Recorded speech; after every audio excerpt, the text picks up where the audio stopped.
Buenas tardes, vamos hoy con la segunda sesión del tema 9, el último del curso, y esta vez vamos a ver lo que aparece en las páginas 70 y 71 del libro de historia, ¿vale? Que es la formación de estos primeros reinos cristianos en la península ibérica. Entonces, bueno, vamos a leer un poco lo que dice al principio.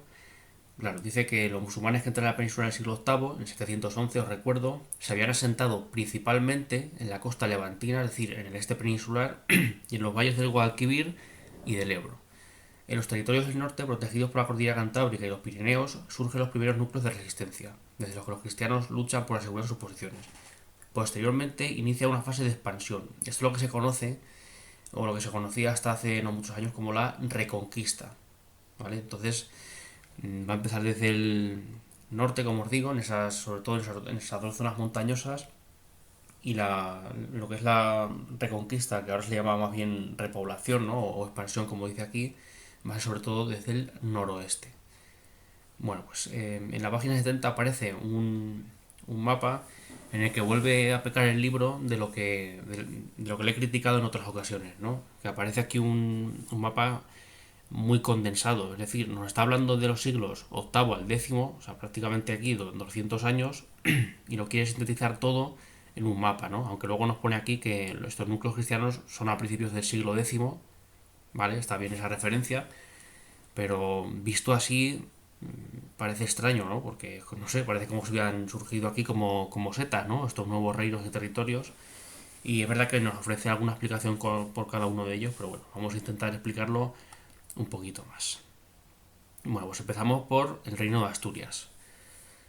Como veis aquí, bueno, se dice al principio que en torno a la cordillera Cantábrica, donde estaban Asturias y Cántabros desde la época romana, ¿qué pasa? Que les va a liderar un noble visigodo que huye desde el sur, que es Pelayo, al que ya conocéis, porque vimos unas fuentes históricas secundarias de la batalla de Covadonga, ¿vale? Como aparece aquí, del año 722, en el que había versión cristiana y versión musulmana, que en cualquier caso, lo que sí que es cierto es que en esa batalla o escaramuza o lo que fuera, ganaron los cristianos de Pelayo.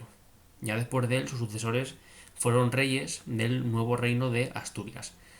Lo llamaron así, de esta forma, ¿vale? Porque en principio podríamos pensar que es como una continuación del reino visigodo, pero no exactamente, ¿no? Ya no lo llaman así, reino visigodo, sino que se centran en la zona que domina, que es la de Asturias. Eso sí, tanto los propios reyes como la forma de administrar el reino, ellos no dejaban de recordar a los visigodos. O sea que es como. En parte es una continuación, pero no es el reino visigodo en sí, sino que es un reino nuevo. ¿Vale? Entonces, como vemos, pronto se va a extender hacia Galicia y Cantabria. Aquí os he traído también la bandera que es la actual del Principado de Asturias, de lo que es la comunidad autónoma. Pero bueno, no era esta su bandera original, pero por ejemplo la Cruz de la Victoria sí que está prácticamente desde los primeros tiempos. ¿Vale? Entonces, pues no me ha parecido mala idea traerlo. Bueno, aquí en el mapa os he señalado un poco lo que es la zona, que ya la conocéis del tema anterior, y os pongo también de qué fecha más o menos estaríamos hablando. Entonces, para recordar cómo se inicia el reino de Asturias, pues habría que volver a refrescar lo de la conquista de Al-Ándalus, ¿no? De la mayor parte de la península por los musulmanes. Como sabéis, domina casi toda la península, que por cierto estaba dividida, como sabéis también, ¿no? Entonces, ¿qué ocurre aquí en esta parte norte? Porque la cordillera Cantábrica, como vais a ver en tercero de la ESO, ocupa prácticamente todo lo que es esa franja verde, ¿vale? Desde el este de Galicia hasta los Montes Vascos. Entonces, bueno, el reino de Asturias se va a originar realmente aquí, entre lo que es ahora mismo Asturias y Cantabria. En la zona vascona, como sabéis, era prácticamente independiente de los visigodos, ¿no? Aunque nominalmente formaba parte del reino, pero actuaban de por libre, prácticamente. Y de hecho, os acordáis que Rodrigo venía de luchar aquí, ¿no? Esto os lo comento porque para algunos historiadores es un poco extraño que Pelayo huyese a esta zona o viniese a esta zona de Asturias y Cantabria a liderar una nueva resistencia cristiana allí, ¿no? Porque os recuerdo de hace dos temas que Asturias y Cantabria también habían sido dos zonas complicadas para los visigodos. Los reyes visigodos tardaron bastante tiempo en controlar toda esta franja norte de aquí, ¿vale? Salvo Galicia quizá, que estaba un poco más romanizada, toda esta zona fue más complicada. Entonces, parece ser que a diferencia de la zona vascona, esta zona de aquí, de Asturias-Cantabria, sí que estaba ya mejor dominada a principios del siglo VIII por los visigodos. Es decir, cuando Pelayo huye allí, sabe que se va a encontrar una estructura favorable a él, ¿no? A unos quizá clientes, a alguna ciudad también. Entonces, bueno, el caso es que aquí es donde se va a originar el reino. Como sabéis también, los musulmanes, 11 años después de entrar, pierden en Covadonga, que es lo que aparecía por aquí, esa estrella, ¿no? Esa batalla, y desvían su atención hacia lo que es Francia, que la intentan conquistar, sobre todo en dos intentos serios, uno por aquí por el sur y otro por la costa atlántica, y al final fracasan contra el abuelo de Carlomagno. Entonces, bueno, cuando ya pasa eso, vuelven ya los musulmanes su vista hacia la península a administrarla, a lo que es al-Ándalus, y los francos, por su parte, ¿no? El antiguo reino francés se hace también con esa parte sur, con casi toda ella. Sin embargo, este terreno de aquí, Asturias, va a sobrevivir. Sobre todo por lo que decía, ¿no? Por ser una región montañosa que en principio no representa demasiada importancia para los musulmanes. Y bueno, aparte de eso, es que sabéis que durante el Emirato dependiente o valiato van a surgir enseguida disputas o incluso guerras internas entre los musulmanes, sobre todo entre los de origen árabe y los bereberes, que estos últimos querían mejores tierras. Entonces, claro, esas peleas internas van a favorecer al reino de Asturias. Igualmente, cuando los abasíes matan a los omeyas, a casi todos ellos, ¿no? Y huye aquí a Zeraman primero, que sabéis que se enfrenta al gobernador de Al-Ándalus para poder hacerse él con Al-Ándalus, pues ese tipo de peleas también está incluido entre lo que favorece a Asturias. Por cierto, aunque veáis aquí que no hay continuidad, ¿no? O que el Imperio Carolingio no llegó a conquistar Asturias, sí que había relación entre ambos y podríamos decir incluso buena relación, ¿vale? O sea que eso también fue otro motivo más de ayuda para que el reino de Asturias, de ser un pequeño núcleo rebelde, pudiera convertirse en un reino importante posteriormente. Vale, ahora continuamos con el reino de León. Aunque aquí aparece como reino de León, podríamos decir también que este es el reino astur-leonés, porque en realidad no deja de ser el que hemos visto hace un momento, no deja de ser el de Asturias, solo que más adelante y cambiando su denominación, porque este rey que veis aquí, Ordoño II, por cierto, debéis aprender a partir de algunos años importantes o aproximados, también hay que aprenderse las capitales y algún personaje importante, ¿vale? Hay muchísimos reyes en esta época, pero por lo menos que conozcamos algunos más importantes. Entonces, bueno, Ordoño II cambia la capital a León y por eso cambia también el nombre del reino, aunque ya os digo que se puede ser Reino de León o Reino Astur-Leonés. Ya de Oviedo había pasado a León. Antes de Oviedo, por cierto, también había habido alguna otra capital, pero bueno, es la más conocida. Entonces, bueno, cuando ya es en León, como veis, estamos en el siglo X, años 900, podríamos decir más o menos a mediados, aproximadamente, ¿no? Aunque si fuera a mediados, sabéis que esto de aquí del sur no sería Emirato de Córdoba, sino Califato, ¿vale? Porque os recuerdo que Abderramán III inicia en el año 929 lo que es el Califato. Pero bueno, sin pensar ahora en Andaluz, nos centramos en León y lo que vemos es que han aumentado bastante, se han expandido bastante respecto a ese núcleo original de Asturias-Cantabria. ¿Vale? Entonces vemos que ahora sí han llegado al Duero y controlan prácticamente el valle y también lo que es Galicia. Vale, bueno, como vemos aquí, en la época del Reino de León, os he traído este mapa del tema anterior, porque cuando estábamos con el Emirato de Córdoba, que este era el Emirato independiente, ¿vale? Que iba de 756 hasta el 929, aquí os hablaba de lo de las coras y las marcas, ¿vale? Que eran esos territorios fronterizos del Emirato. Pues fijaos como ya en este momento León controla un territorio bastante más amplio. Aquí sería discutible a lo mejor la zona de los vascones, ¿no? Porque yo creo que más bien estaba.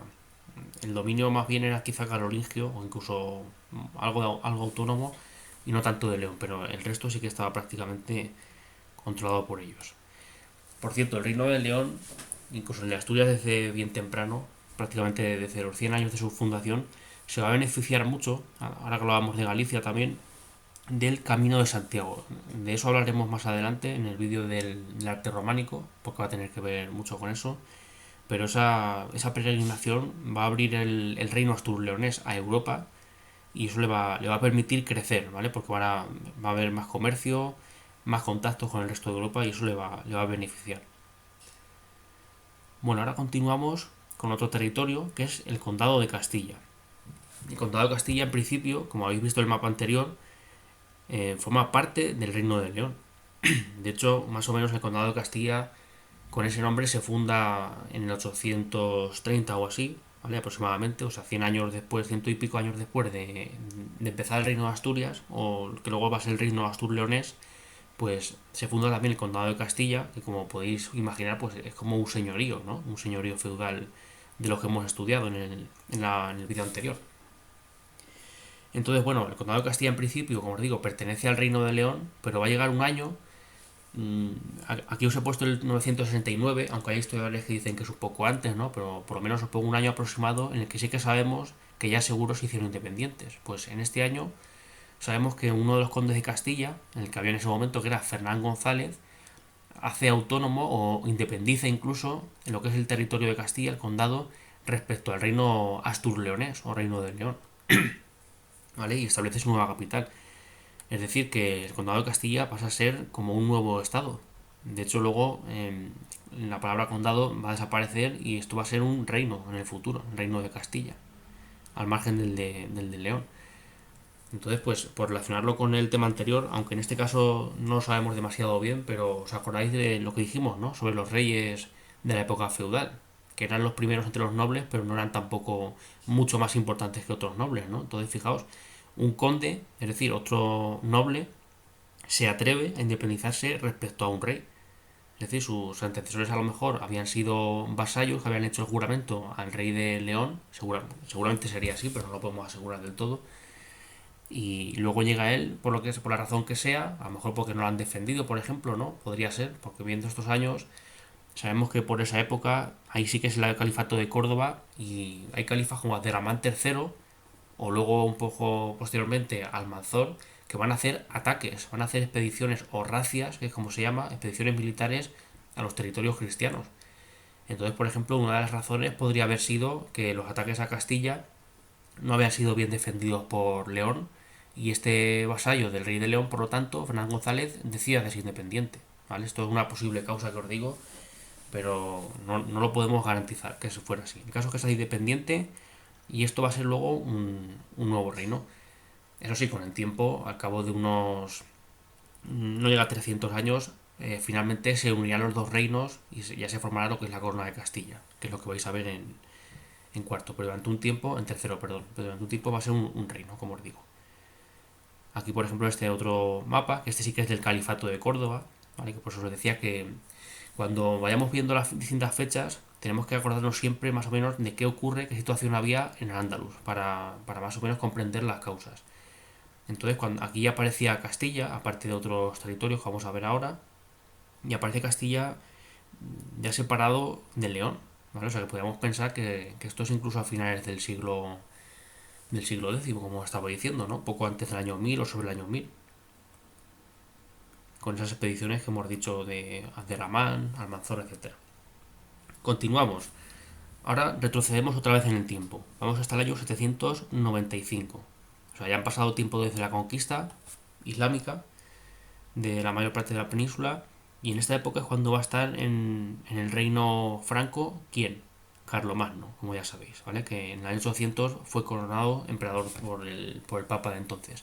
Entonces, un poquito antes de su coronación, Carlomagno estuvo en la península ibérica, sobre todo aquí en la parte noreste, y llegó a conquistar ciudades como Barcelona o también estuvo en Pamplona, ¿vale?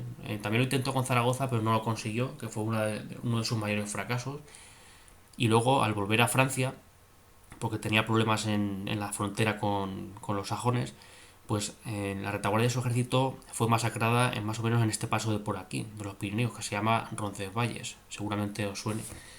Entonces creo que quizá en tercero vais a ver la canción de Roldán, me imagino, que es un poema de época medieval que tiene que ver justamente con aquel episodio, ¿vale? Pero bueno, sin entretenernos más en eso, lo que sí que os digo es que recordemos lo de la marca hispánica, que ya lo vimos en el primer tema de historia, y era ese tipo de territorio que tenía el Imperio Carolingio. Había condados y marcas, como sabéis, y las marcas se hacían como de estados tapón o de territorios fronterizos en áreas peligrosas, ¿vale? Por lindar con enemigos. En este caso, el enemigo no es el Reino de León, sino los musulmanes del, del Emirato de Córdoba, que en este momento sí que es Emirato.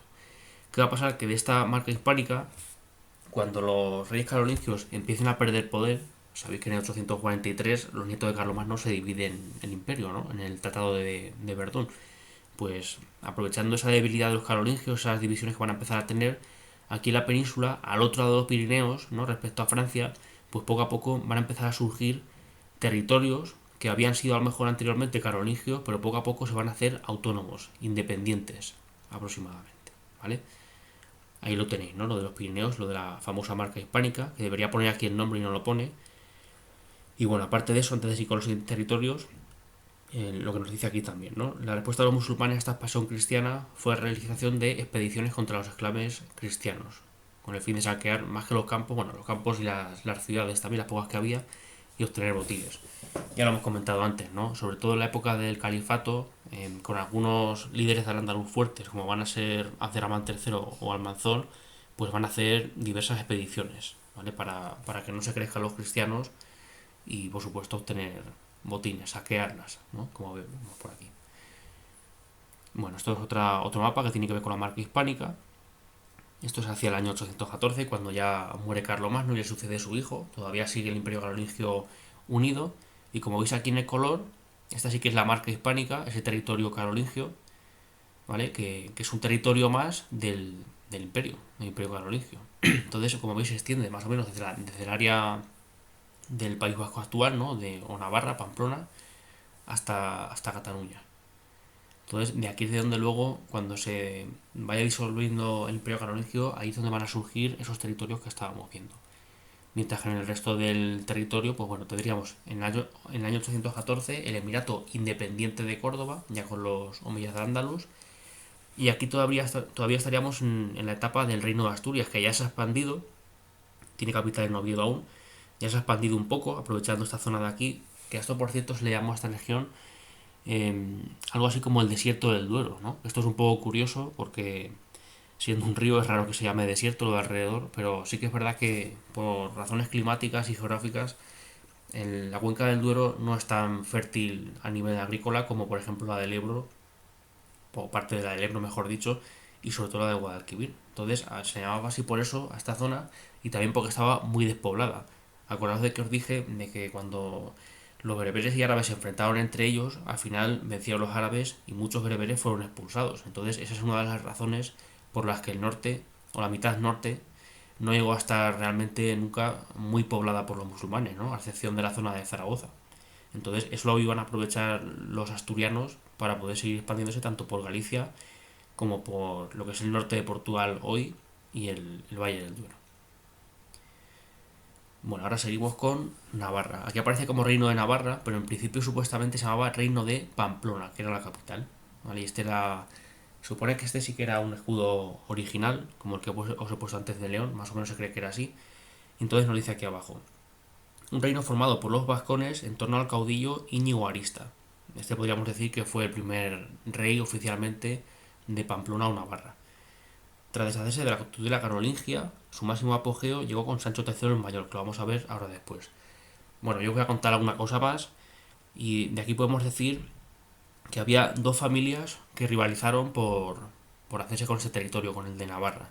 Por una parte, los Arista, como aquí dice efectivamente, que eran de origen vascón, eso sí que parece que es cierto, ¿no? Que eran vascones. Por eso, por cierto, hay actualmente nacionalistas vascos que reclaman que lo que debería ser el País Vasco sería tanto el País Vasco actual, ¿no? Con sus tres provincias, como Navarra y parte del sur de Francia. Viene un poco de esa época, ¿no? Porque el reino de Navarra original ocupaba esta zona y supuestamente los primeros reyes, la primera dinastía, estos aristas, eran de origen vascón, de los vascos actuales. Entonces, por eso reclaman algunos que debería estar unidos a toda esa zona. Bueno, aparte de eso, digo que los aristas eran los vascones y había otros que eran los Velasco, que eran como de la zona también de navarros, pero del sur de Francia, ¿no? Entonces hubo como unas disputas entre ellos y por lo visto los aristas al principio estaban más unidos a los musulmanes de esta zona y los Velasco a los carolingios, ¿no? Total que al final se impusieron los aristas y ya más o menos a partir de ahí empezó la andadura independiente de Navarra, tanto de carolingios poco a poco como de al-Ándalus. Como veis aquí, lo del año 824 No es un año que os vaya a preguntar en el examen, pero sí que os lo he puesto como porque es importante en el sentido de que es cuando se cita por primera vez a esta zona de Pamplona, ¿vale? Que en principio formaba parte de la marca hispánica, pero poco después de eso es cuando ya van a empezar a crear un reino de verdad, ¿vale? Sabéis que en 843 se diluye por fin ese imperio carolingio y ahí es cuando van a empezar a surgir los territorios, como os contaba antes. Bueno, vamos con otro, con Aragón, otra comunidad autónoma actual, ¿no? Que es una región histórica de España y que empezó siendo un pequeño condado pirenaico. Como veis aquí, ¿no? Los condados, en este caso, dentro de esa marca hispánica, a su vez había pequeños condados, igual que vimos en el mapa de Francia del otro día, ¿vale? Es decir, que empezó siendo un condado integrado en el imperio carolingio, supuestamente, aunque también se cree que estos primeros condes de Aragón podían tener origen visigodo. O sea que, de igual modo que los visigodos como Pelayo se ocultaron en la cordillera cantábrica, también se cree que en la zona de los Pirineos se ocultaron otros visigodos. ¿Vale? Entonces, es posible que los de Aragón vinieran de ahí, esos primeros condes, pero bueno, en cualquier caso, lo que es ese territorio original pertenecía supuestamente al Imperio Carolingio. Os pongo otro año en el que se nombra, parecido a como había pasado con Navarra, ¿no? Poco después de Navarra o el reino de Pamplona, se nombra también a Aragón, pero como un condado. Y nada, de aquí podemos decir simplemente eso, que se origina en este territorio, que en principio pertenece a la marca hispánica de los carolingios y que poco a poco se va a ir desligando de ellos, pero muy unido al reino de Pamplona o Navarra. ¿Vale? Como veis aquí aparece Sancho III otra vez, que ahora lo veremos. Y sí que prácticamente después de este rey ya va a empezar poco a poco su andadura como reino independiente, aunque todavía pasarán bastantes años. Vamos ahora con Cataluña, que como veis tiene un escudo, en principio, bastante similar. Bueno, en la zona este de los Pirineos y sur de Francia aparecen más condados nuevos, con los condados que se conocen como catalanes. ¿De dónde viene este nombre de catalanes o de Cataluña? Pues a día de hoy tampoco lo podemos saber al 100%, pero os cuento por ejemplo una teoría que hay, que es, no sé, es interesante, ¿no? Es curiosa por lo menos, y es que podría venir del nombre Gotalania, es decir, tierra de los godos. Y es que si os acordáis de la conquista del Andalus, sabéis que el reino visigodo estaba dividido en varias zonas, ¿no? Por una parte no controlaban los vascones, por otra estaba lo que controlaba el rey Rodrigo, que era la mayor parte, y luego teníamos aquí el noreste peninsular y sureste de Francia, que en ese momento estaban bajo Agila II, ¿no? Que era el rival de Rodrigo por el trono. Entonces, claro, esta zona tardó un poco más en ser conquistada que esta de aquí, como sabéis por la fecha, ¿no? 714, tal, 718. Entonces se cree que algunos visigodos también huyeron a esta zona respecto, o sea, de otros lugares de la península y que cuando los francos conquistan el sur de lo que ahora es Francia, ¿no? Cuando estaba en manos de musulmanes, observaron como que había todavía mucha población visigoda viviendo por aquí, por esta zona. Entonces, una teoría dice que los propios francos llamaron sobre todo a esta zona de aquí, del noreste de España, Gotalania, tierra de los godos. No lo sabemos, pero bueno, es una teoría interesante, como os digo. ¿Quién es el personaje más importante de estos primeros? Pues Bifredo o Wilfredo, como dice aquí, que también se dice con L, el Velloso. Bifredo el Pelos en catalán, que significa que tenía mucho pelo, ¿no? Sabemos si que se dejaba mucha cabellera o barba o ambas cosas. Entonces, este fue importante porque empezó a gobernar sobre varios condados.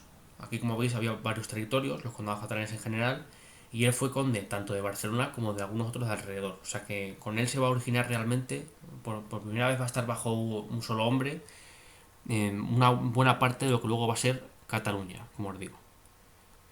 Ah, y de año, esto también es importante, de año, fijaos en este, año 878. De los condados catalanes sí que se sabe más sobre su dependencia del Imperio Carolingio. O sea que, a diferencia de otros territorios como Aragón o Pamplona, ¿no? Que habían sido la marca hispánica, pero no sabemos muy bien cuándo empiezan a ser autónomos realmente, pues los condados catalanes sí que habían estado más tiempo bajo las órdenes de los carolingios. De hecho, los reyes francos van a nombrar a los condes catalanes porque son sus vasallos, ¿vale? Ellos son los reyes de Francia, son los señores feudales de los condes de aquí, que a su vez también son señores feudales. Entonces os pongo este año, cuando Bifredo el Belloso va a conseguir ese poder, ser conde de varios de esos lugares, porque un año antes, si os acordáis, había sido la capitular de Kiev, se había promulgado ese artículo porque los territorios del imperio, perdón, del reino franco, ¿vale? Del rey carolingio Carlos el Calvo, se habían hecho hereditarios. Entonces, a partir de Bifredo el Belloso, eso va a ser así también en Cataluña, van a ser hereditarios los condados. Por eso os digo que es un año importante. Bueno, ahora continuamos. Vale, ya hemos visto más o menos cómo se origina cada territorio. Y vuelvo otra vez a Pamplona para que veamos lo de Sancho III el Mayor. Porque fijaos de qué época es Sancho III, ¿vale? Cuando se haga rey. Aquí os traigo otro mapa que, aunque se vea un poco peor, es del territorio que va a conseguir unir Sancho III en vida. Muere en 1035 y si os fijáis en la época en la que él va a gobernar, más o menos, ¿vale? Aquí lo pone un poco antes y aquí un poco después, pero bueno, más o menos por esa época. En principio, aquí a finales del siglo X, ¿quién va a estar en el Andalus, en el Califato de Córdoba? Almanzor, que va a saquear prácticamente todos esos territorios en algún momento, ¿no?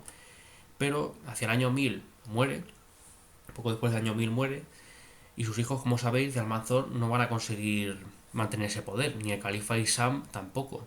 Va a empezar poco después, en el 1009, como sabéis, la fitna de Al-Ándalus, esa guerra civil del califato de Al-Ándalus que lo va a desintegrar en 1031. Entonces, aprovechando esa guerra civil que hay en Al-Ándalus, este rey se va a hacer con un gran poder en el norte de la península.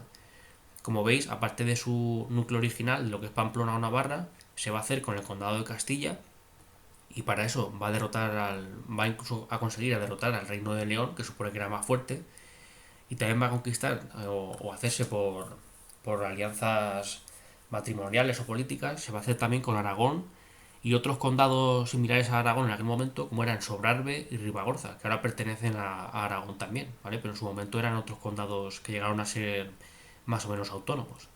Entonces fijaos qué reino llegó a tener. ¿Qué ocurre? Que a su muerte, en el 1035, pues dividió su reino entre sus hijos. Entonces uno de ellos heredó lo que era más o menos Pamplona-Navarra, otro de ellos heredó Castilla, y ese sí que va a ser oficialmente el primer rey, ya no conde, sino rey de Castilla. Ahí sí que empieza el reino de Castilla como tal. Por otra parte, a otro hijo le deja Aragón y a otro le deja tanto Sobrarbe como Ribagorza. Sin embargo, fijaos qué pasa en ese momento, ¿no? En 1035. ¿Qué había pasado en Al-Ándalus? Pues como os acordáis, en 1031 el califato se da oficialmente por concluido, porque en Córdoba se decide que ya no hay nadie que tenga el poder suficiente para poder ser califa. Y se divide el territorio de Al-Ándalus en numerosas taifas, ¿vale? Que son como pequeños reinos con dinastías locales de musulmanes.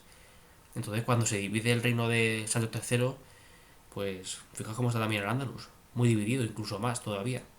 O sea que la historia podría haber sido muy distinta si en vez de dividirse, si hubiera seguido, por ejemplo, manos de un rey, ¿qué habría podido pasar, no? A lo mejor la taifa de Zaragoza probablemente hubiese caído en manos de ellos, ¿no? O quizá la de Toledo, o estas de aquí.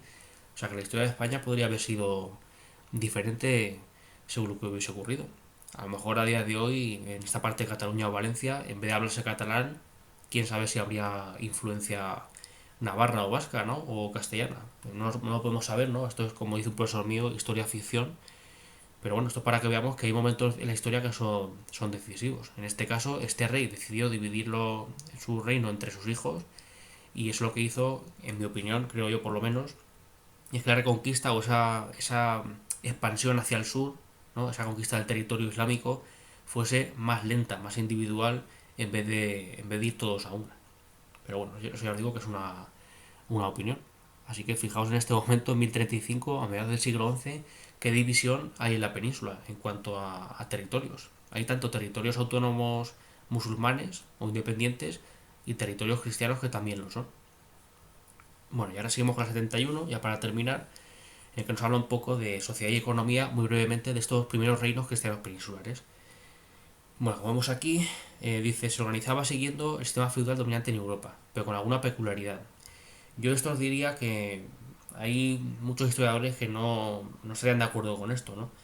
Porque hay algunos que dicen que en España, en lo que ahora es España, no ha existido nunca el feudalismo, y otros que dicen que sí, que ha estado plenamente integrado. Entonces yo soy más bien de una opinión intermedia, ¿no? Como otros historiadores. Es decir, que en algunas partes de España, sobre todo en Cataluña, se cree que ahí sí que estuvo muy implantado el sistema feudal, ¿vale? Esos condados catalanes que hemos visto antes, porque tenían más relación con lo que había sido el Imperio Carolingio, que sabéis que aquí es donde se va a implantar plenamente el sistema feudal a partir del año 877, ¿no? Entonces esta zona de aquí sí que se cree que fue más feudalizada. Sin embargo, otros territorios de la península, pues quizá, aunque tuvieran feudalismo, puede que fuera en menor grado, ¿vale? Como nos habla aquí. Entonces, como vemos, la nobleza se fortaleció en la lucha contra los musulmanes y dada la necesidad de soldados para la guerra, se facilitó que algunos campesinos ricos, algunos de estos terratenientes, ¿no? Como os decía que el otro día, que había campesinos que sí que eran libres y no eran siervos,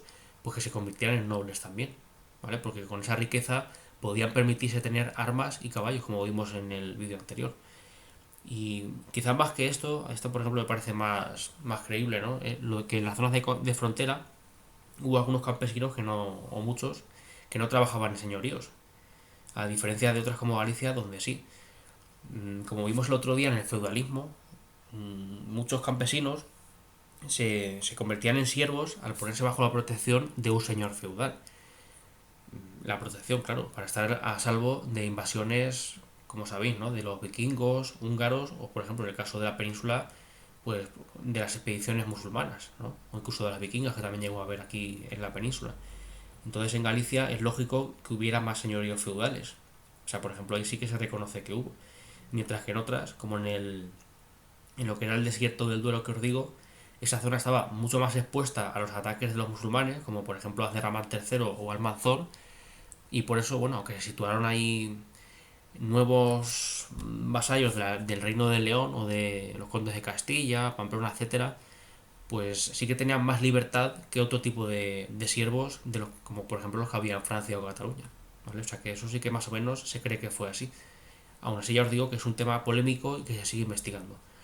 En cuanto a economía, bueno, como sabemos, pues ya hemos visto el tema de Asturias, Cantabria y lo que es el País Vasco ahora, ¿no? Que eran zonas montañosas o los Pirineos y que ahí no había ciudades significativas, más allá de Oviedo o luego posteriormente en León, cuando ya se cambia el reino de la capital hacia allá, o Barcelona, el condado de Barcelona. Esta ciudad sí que era antigua, de época romana, pero no había sido realmente grande en comparación con Tarragona hasta esta época medieval. Y Barcelona, por ejemplo, sí que tuvo comercio por mar.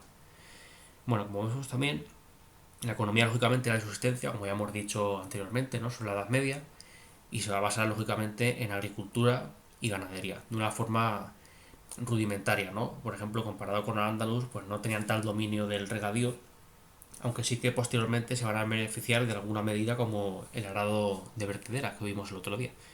Y en cuanto al comercio, pues también era bastante escaso en comparación con Al-Ándalus, aunque de aquí sí que hay alguna excepción, como por ejemplo Barcelona, que ya os he dicho antes, que tenía relación con el sur de Francia, Italia, por ejemplo, ¿no? O incluso con el norte de África a través de su puerto.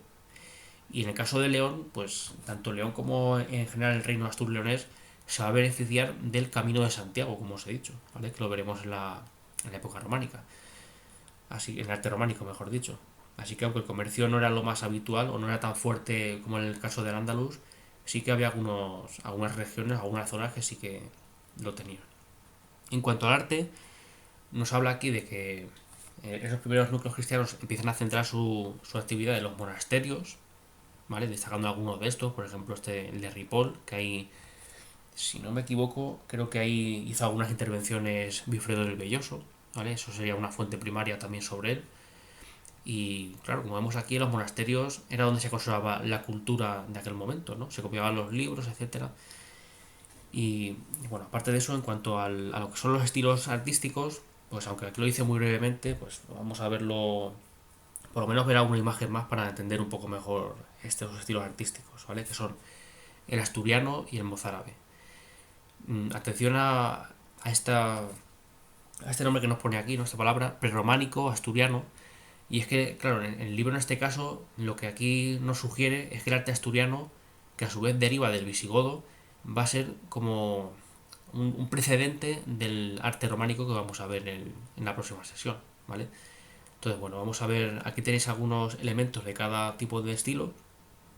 y vamos a verlos también en estas imágenes. Antes de ir a dos imágenes más de cada estilo, os recuerdo el arte visigodo para que veáis que más o menos lo que es la arquitectura sí que va a ser parecida, ¿no? Como veis, usan tejados a dos aguas, ¿no? Varias naves distintas. Lo de las entradas y ventanas en principio es similar a la estructura, aunque eso sí, por ejemplo, en el arte asturiano vemos que empiezan a cambiar, ¿no? Que empieza a haber otro tipo de... empiezan a ser más refinadas, ¿no? Hay más tamaños y tipos de ventanas, no solamente de herradura, o no tan simples como en algunos casos de la visigoda, ¿vale? Y en cuanto al mozárabe, lo que va a cambiar sobre todo va a ser una arquitectura también similar a la asturiana o de herencia visigoda, pero se le llama mozárabe porque se cree que ¿sabéis quiénes eran los mozárabes, no? ¿Os acordáis de ellos? Eran los cristianos que habían decidido seguir siendo cristianos de religión cristiana en territorio islámico. ¿Qué va a pasar? Que con el tiempo muchos de ellos van a marcharse, van a emigrar al reino astur-leonés. Cuando conozcan que ese reino se empieza a expandir, se van a ir hacia allá, ¿vale? Para vivir bajo reyes cristianos. Entonces se le llama estilo mozárabe porque se cree que esos mozárabes que venían de Al-Ándalus trajeron algunos elementos típicos islámicos, como los arcos de herradura, no visigodos como este, sino islámicos, ¿vale? Entonces vamos a ver con el asturiano, con el arte asturiano. Como veis, las iglesias son similares, ¿no? A las de época visigoda, pero sí que podemos decir que son un poco más altas, ¿no? Os habla el libro de arcos peraltados y son estos de aquí. Es decir, que aunque son arcos de medio punto, como los típicos de época romana, se hacen como más estirados, ¿no? Se supone que porque se buscaba ganar en altura. Son iglesias, por lo general, que aunque también están en medio del campo, por lo menos las que conservamos, muchas de ellas están en medio del campo, al igual que las visigodas, pues sí que ganan en altura, como veis. Y aparte de eso, bueno, pues algún elemento, ¿no? Como ese sogueado del que nos hablan las ventanas, esas formas de cuerda, y algunos elementos como estos dos de aquí, que son medallones, ¿vale? El sogueado de esas formas como de cuerdas lo podéis ver ahí más o menos en las columnas de Santa María del Naranco, ¿vale? Parece que han como si hubieran liado unas cuerdas por aquí. Pues eso es lo más destacado del arte asturiano. Esta es otra iglesia distinta, pero fijaos también como es bastante alta, ¿no? Y usa contrafuertes, que estos elementos van a aparecer, o se van a usar, mejor dicho, con bastante frecuencia en el arte románico. En cuanto al arte mozárabe, bueno, tenemos sobre todo algunos monasterios, también lógicamente en medio del campo, y como veis la arquitectura, sean más altos o más bajos, pero son arquitecturas similares, tanto a las asturianas como a las visigodas, en cuanto a las estructuras que os digo, ¿no? Esos usos de tejados a dos aguas, compartimentación o división en varias naves. Y lo que más llama la atención es que a diferencia de estos casos anteriores, aquí sí que empieza a haber elementos, ventanas o puertas que parecen como sacadas de mezquitas de Al-Ándalus. Fijaos, por ejemplo, aquí, en San Miguel de la Escalada, o en esta otra, en esta otra puerta de acceso a una iglesia. Fijaos cómo esto parece que estamos en la mezquita de Córdoba. Estos arcos son típicamente andalusíes, ¿vale? Y ese marco de alrededor también. Entonces, por eso que se cree que más que trabajadores musulmanes que fueran a trabajar allí, se cree que más bien lo trajeron antiguos mozárabes que se habían ido a vivir a esa zona de allí. Y nada, ya para terminar, pues os dejo otra frase que aunque se atribuye a un escritor alemán, Goethe, del siglo XIX, pues no se sabe muy bien quién la pronunció. Pero dice, Europa se hizo peregrinando a Compostela. Ya veremos por qué en el próximo vídeo.